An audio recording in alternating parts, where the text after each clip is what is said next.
etcétera. Me gusta coleccionar episodios de nuestra historia para un enriquecimiento personal y para fijarme en las posibilidades que la persona tiene cuando hay determinación. Cuando uno tiene determinación. Comentábamos, me parece, hace unos días con mi compadre el Paco, hay un señor que le llaman Carlos Soria. Ahora mismo tiene 84 años. Es un montañero que de los 14 8000 que hay en el mundo, ha subido 12. El primero lo subió con 51 años, es el Nanga Parbat, y el último lo subió con 77 años, el Annapurna en Nepal. Pues el año pasado intentó subir el Dhaulagiri, pero un Sherpa son los autóctonos de esa región, que son porteadores, etcétera. Un Sherpa al que iba unido le arrastró y se rompió la tibia. Estuvo a punto de morir porque tener un accidente a esas alturas, eran 7500 metros me parece, casi te garantiza la muerte. Pero consiguió salir con vida. El otro día, lo recuerdo porque es que el otro día, con respecto de las ropicas negras, lo vi en la televisión, que ya está recuperado y entrenando, y quiere subir otro 8000. Gitanalmente decimos que está de Nilo, sin duda, pero qué determinación tiene. Después de tener ese episodio, él sigue embarcado en la posibilidad de realizar los 14. Si yo dijera ahora aquí, miren, yo, por ejemplo, mi primer coche que me compró me duró 15 días. Un hermano me lo vendió y me timó. Me duró 15 días. Esa posibilidad existe, ¿eh? No se crean que no. De pequeño, uno en el colegio me podía y me pegaba. A mí es fácil poderme. Son derrotas que vamos viviendo. Probablemente alguno hemos tenido alguna derrota romántica, emocional. Cuando éramos jovencitos soñábamos con una princesa, alguna jovencita soñaba con algún príncipe, y luego nos tocó, pues no sé, un fontanero, yo qué sé. Eso es. ¿Quién no ha tenido alguna derrota alguna vez? Es más, si yo dijera aquí que levante la mano el que no haya tenido nunca ninguna derrota.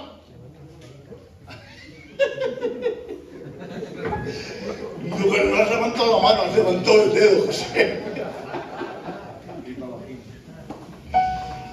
Todos hemos experimentado derrotas, o sea, la derrota es una característica que va unida a nuestra vida. Es más, yo, sin lugar a duda, Jonás, no me hace falta hacer matemáticas.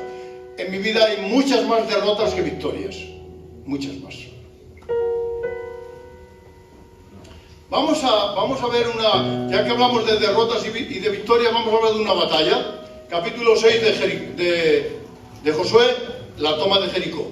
Capítulo 6. No sé el tiempo que voy a predicar, no lo sé, porque ustedes saben que a mí me entra la prisa y no quiero ser largo nunca, tengo un problema con eso, pero yo voy a intentar resumir todo lo posible el mensaje. Mas Jehová dijo a Josué: mira, yo he entregado en tu mano a Jericó y a su rey con sus varones de guerra. Que Dios nos bendiga por medio de esta porción de su palabra. Brevemente, ustedes saben que Israel viene de un peregrinaje en el desierto, porque cuando salieron de Egipto estuvieron vagando 40 años y llegan ya prácticamente a las orillas de la promesa que Dios les ha hecho, que Dios le hizo ya a Abraham en el capítulo 15 de Génesis. Y llegan allá y se encuentran con que hay una ciudad amurallada a unos niveles que para la época era inexpugnable, porque haría falta un cañón para derribar esos muros.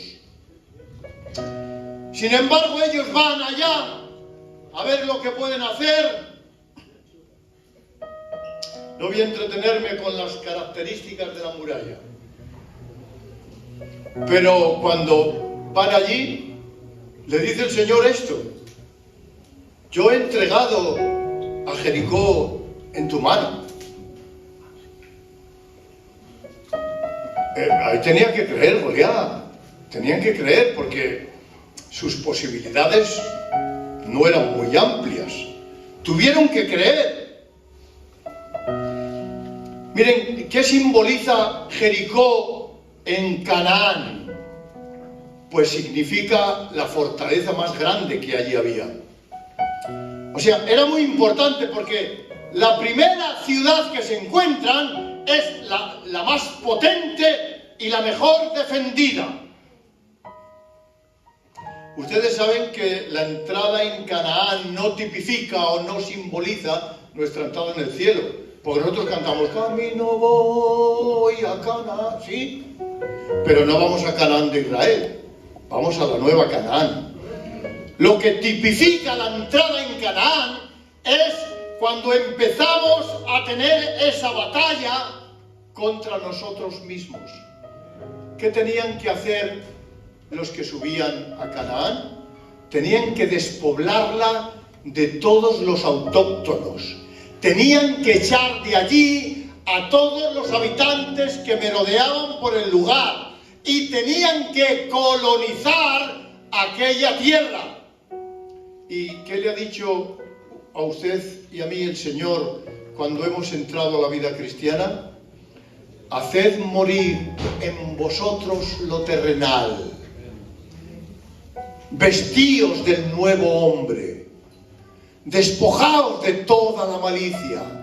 Eso es lo que simboliza para nosotros la apropiación o la ocupación de Canaán. Pero tienen este bastión defensivo, tienen Jericó. Pero, ¿cómo alguien recuerda cómo se caen las murallas? Niñas, no tengáis lache, que no os pregunto de matemáticas ni nada. ¿Alguna niña sabe por qué se cayeron las murallas? ¿Por qué? Hacen falta escuela dominical, ¿eh?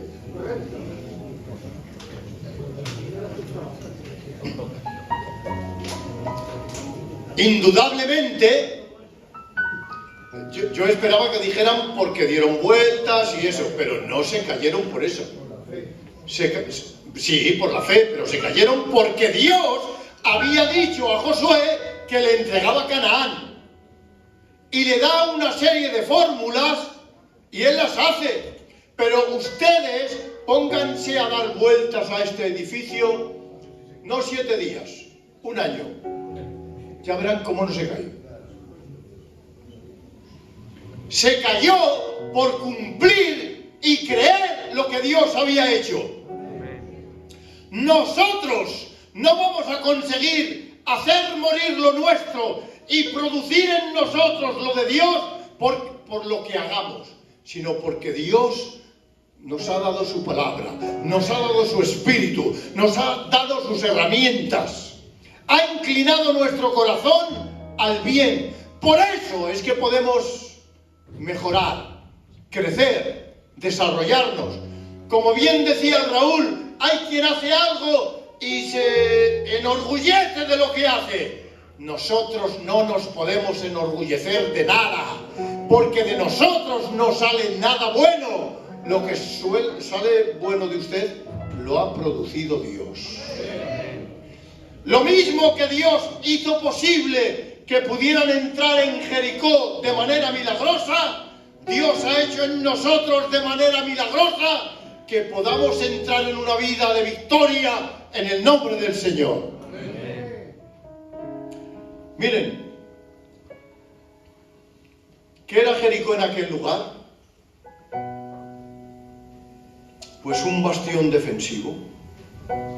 Estamos hablando del lugar más potente que había allí. Entonces, si es el lugar más potente, si los israelitas lo toman,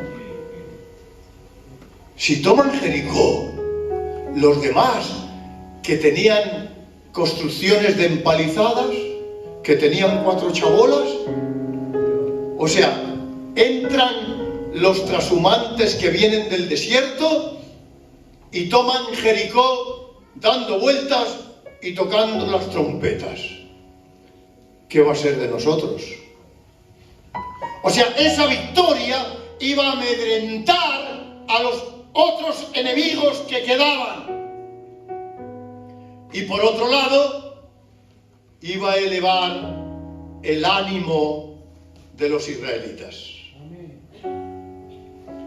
Fíjense si se esparció el temor de esta victoria en Israel, en lo que después llegó a ser Israel, que entonces era Canaán. Fíjense que unos tales gabaonitas hablaron entre ellos y dijeron: no tenemos nada que hacer, nos van a derrotar. Y no sé si recordarán que urden un plan, se ponen ropas raídas, cogen pan mohoso, van al encuentro de ellos y les dicen, lo parafraseo: ¿qué hemos oído de vosotros? Que somos de 500 kilómetros de aquí, pero hemos oído las proezas de Dios con vosotros y creo que nos interesa estar en amistad con vosotros, que no somos de esta tierra, que somos de 500 kilómetros. Si queréis, hacemos un pacto de no agresión. Y como ustedes saben, firman el pacto de no agresión. ¿Saben por qué hicieron eso? Por el temor que les influyeron los israelitas. Miren cómo tiene 2 caras la victoria de Egipto, de Jericó. Tiene 2 caras. Una, que se iba a animar el pueblo, y otra, que los enemigos iban a llenarse de temor. Pero hay una tercera, que el hecho de verles tan poderosos les hace urdir un plan para engañarlos. Claro, una victoria tal te hace estar confiado. Cuando una persona está siempre de victoria en victoria, va a despreciar los posibles enemigos. Probablemente se va a descuidar. Porque si hubieran consultado a Dios, Dios les hubiera dicho, que esos no son de Córdoba, que son de aquí de Maleaño. No firméis. Sin embargo, la confianza por la victoria tan grande obtenida les hizo hinchar el pecho. De tal manera les hizo hinchar el pecho, y esto lo confirmamos con la Biblia, que poco después tienen que tomar una ciudad mucho más pequeña, que tiene un nombre muy característico. Se llama Ai, como que tuviera dolor. Ai. ¿Alguien recuerda lo que dicen? Dice algo así: pero no vamos a ir todos. ¿Vamos a ir una parte pequeña del ejército? O sea que habéis sido vosotros los que habéis tenido la victoria. Es una sencilla conclusión. Si esta la hemos dominado tocando la flauta, esa que son 4 calles con 2 empalizadas, vamos a ir unos pocos. Se ve que esa victoria les hizo estar confiados. A veces las derrotas no son tan malas, A veces las derrotas no son tan malas. Y no digo con esto que las victorias sean malas, porque, fíjense, a ver si alguien lo recuerda, cuando David fue al campo de batalla porque su padre le había mandado con unos panes y con unos quesos para ver que estaban sus hermanos, porque es a lo que le habían mandado. Aún David no era un gran rey, no era un gran jefe. Lo que hacía, ¿alguien recuerda lo que hacía David en esa época? Pastor de ovejas. O sea que no nació siendo rey y siendo guerrero. Pastoreaba las ovejas y su padre le mandaba hacer recados. Eso es lo que hacía él.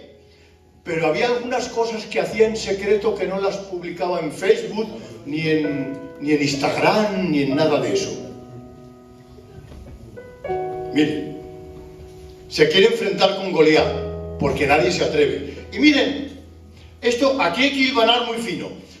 No, a veces decimos, eran cobardes. No, cualquiera del ejército de Israel estaba dispuesto a morir por su rey. Lo que pasa, que miren lo que se decía. Si Goliat vence al guerrero de Israel, Israel será siervo de los filisteos. Nadie tenía la confianza suficiente en la victoria de aquel gigante. Por eso ninguno salía a la batalla. Estaban amedrentados porque no creían que iban a tener victoria. Sin embargo, viene por allí David y dice, ¿quién es ese? Y se quiere pelear con él. ¿Alguien recuerda? Porque dice, pero tú eres muchacho. ¿Alguien recuerda lo que David le dice a Saúl cuando no quieren que vaya? Por favor, si alguien lo recuerda, que lo diga. Estoy en mis ovejas y viene un oso o un león, yo lo golpeo. Amén. Eso que acaba de decir el Jonás son victorias en secreto. Él no lo dice ahí para darse tono. Él lo dice como garantía y aval para que le dejen pegarse con Goliat. Porque tiene confianza, y no en sí mismo, tiene confianza en Dios. Y la dice. Por eso las victorias son buenas, porque las victorias te van a animar en el tiempo de dificultad. Porque esa victoria que tuviste hace 10 años, que superaste esa crisis, que superaste ese problema, sabes que lo superaste porque Dios estuvo contigo. Amén. Y si Dios estuvo contigo hace 10 años, ¿por qué no va a estar hoy también contigo en esa dificultad que tienes?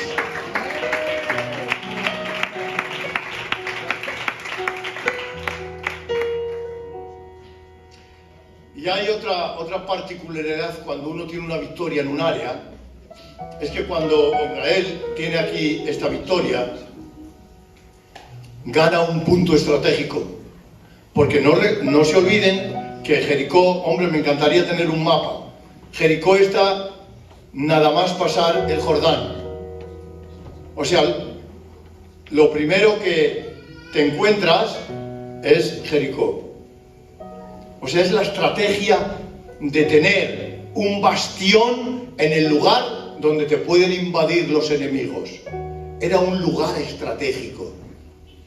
Pero miren, esa era la virtud de haber conquistado ese lugar. Pero había un mal también en conquistar Jericó. Si usted entra en un diccionario bíblico con Google o como quiera, le dirá lo que era Jericó. Y era un sitio de ensueño, porque estaba cerquita del río Jordán, era una depresión, estaba como a 250 metros por debajo del mar, era un enclave magnífico para sembrar, fenomenal, muy bueno. ¿Y qué problema tenía esa conquista? Pues que era tan buen lugar que se podían quedar allí. Y Dios les había dicho que tenían que ocupar todo Israel. No se tenían que quedar allí solo. De hecho, antes de cruzar hay un par de tribus que se quieren quedar en el otro lado por tan buen sitio.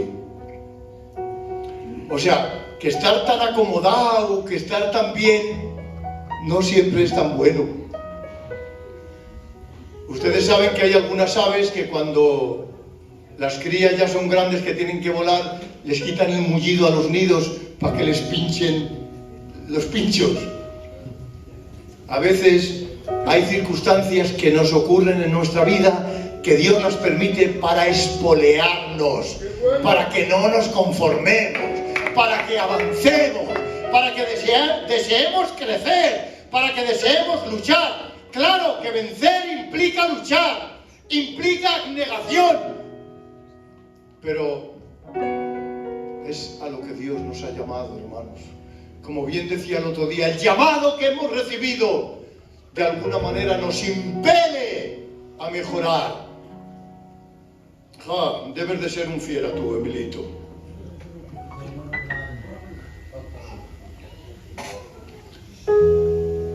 Es una pena, es una pena. Les prometo que estoy bastante a disgusto conmigo, muy a disgusto. Pero estamos aquí todos, hermanos.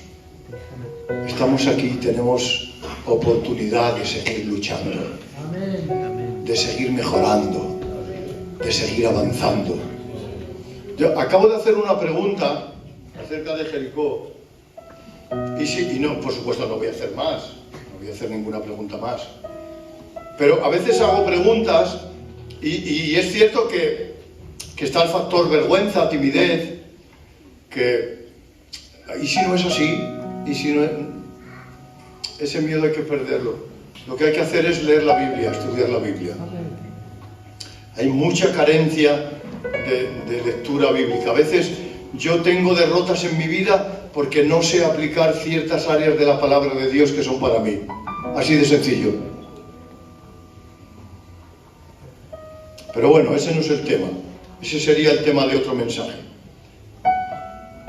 Por eso, la implicación de nuestra vida, de nuestro diario vivir, entre derrota, victoria, derrota, victoria, en ese devenir es en el que tenemos que vivir.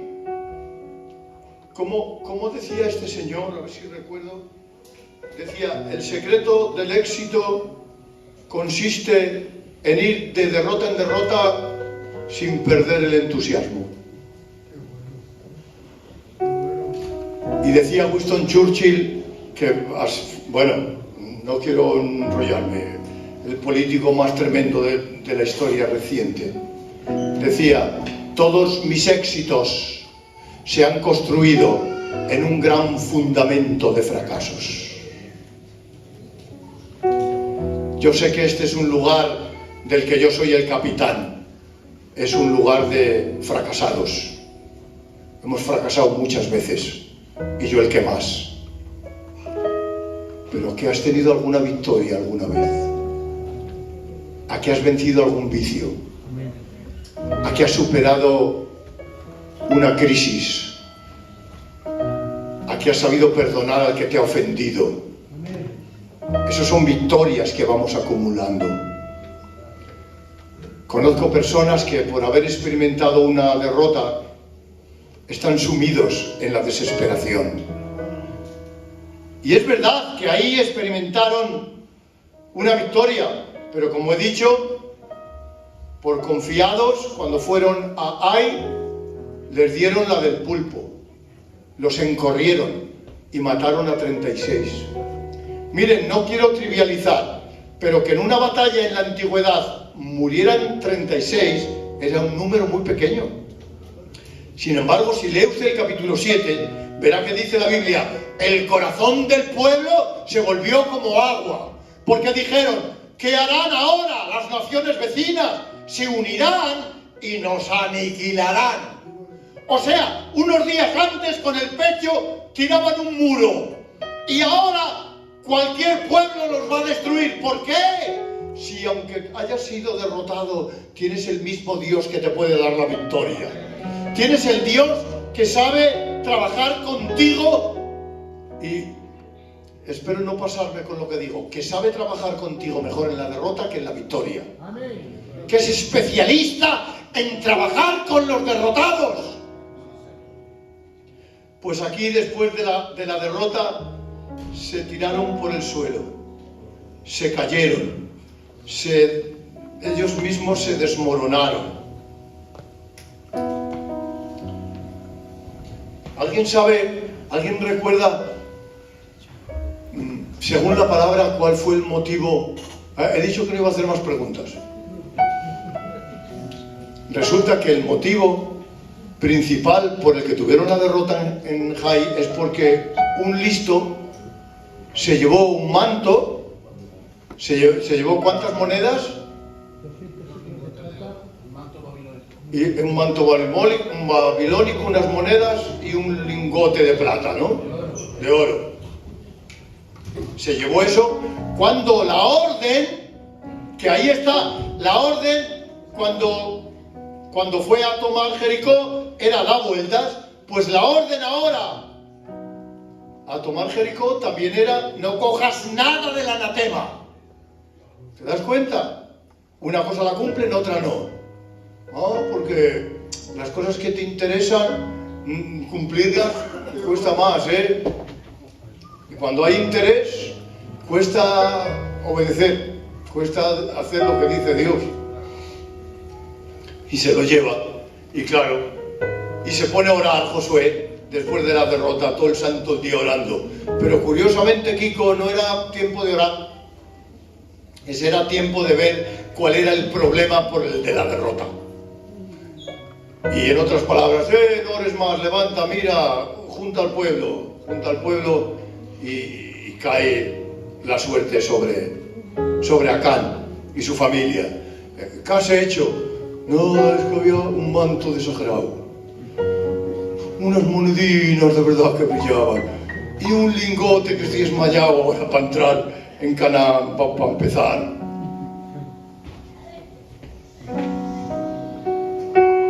Eso se llama pecado. ¿Sabes lo que representa una constante derrota y que como no salgamos de ahí nos va a llevar al abismo? Un pecado practicado. Para eso no tengo palabras de alivio, tengo palabras de alerta, de denuncia. Lo único que te tiene que preocupar es si estás haciendo un pecado, porque nunca vas a salir en victoria, jamás.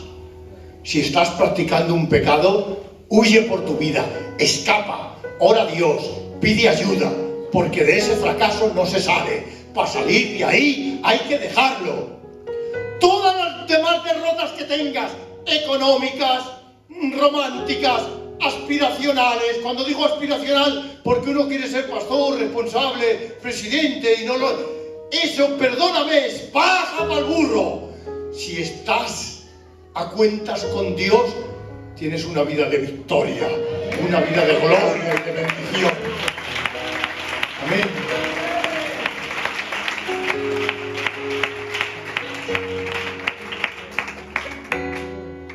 Voy a finalizar con un testimonio real.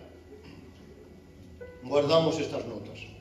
En una iglesia había un grupo de jóvenes grande, un grupo de jóvenes bendecido, lleno de Dios.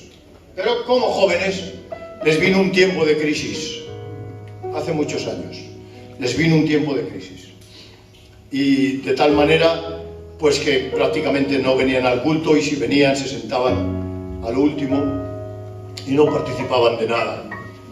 Los domingos no venían porque era tomar el pacto. Todos no. Había uno que venía y todos los domingos tomaba el pacto. Hacía todo como hacían los otros, pero él venía aquí y tomaba el pacto. Bueno, pues ha pasado el tiempo, a uno le ha pasado una experiencia, a otro le ha pasado otra. Todos volvieron a ponerse en su lugar. ¿Todos? No. El que venía a participar del pacto, no está aquí con nosotros.